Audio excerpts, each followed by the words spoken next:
Divorce, breakup, മരണം, ഏകദേശം ഇതിന്റെ മൂന്നിന്റെയും ഫീല് ഒരുപോലെയല്ലേ?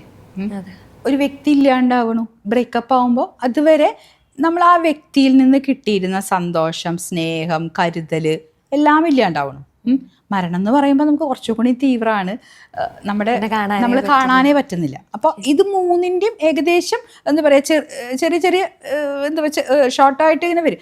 അത് ഇൻഡിവിജ്വലായിട്ട് നമുക്ക് സെയിം ഫീലിംഗ് ആ വരുന്നത്. ആ വ്യക്തി നമ്മളെ നിന്ന് വിട്ടുപോയി, നമ്മളായിട്ട് ഒരു ബന്ധമില്ല, ബ്ലാങ്ക് ആയിട്ടുള്ളത്. പക്ഷെ ഒരു തീക്കനൽ പോലെ അത് നമ്മളൊരു ഫുള്ളൊരു തീക്കനൽ കെടുക്കാന്ന് വിചാരിക്കുക. അത് എരിഞ്ഞമർന്ന് ഒരു ചെറിയ ചെറിയ പോലെ ഇങ്ങനെ കെട്ട് വരാൻ കുറേ സമയമെടുക്കും. അപ്പോൾ മിനിമം 6 മാസം എന്ന് പറയുന്നത്, ഒരാൾ മരിച്ചു കഴിഞ്ഞാൽ 6 മാസം എന്ന് പറയുന്നത് ഭയങ്കര ഇമ്പോർട്ടൻ്റ് ആയിട്ടുള്ള ക്രൂഷ്യൽ പീരീഡാണ്. അത് ആ സമയത്ത് നമ്മൾ അതിന് പ്രോപ്പറായിട്ട് കൗൺസിലിംഗ് തെറാപ്പീസ് നിർബന്ധമായിട്ടും കൊടുക്കണം. നമുക്ക് അങ്ങനെ ഒരു ശീലം ഇല്ലാത്തത് കൊണ്ട് ആരും അത് ശ്രദ്ധിക്കുക പോലും ഇല്ല.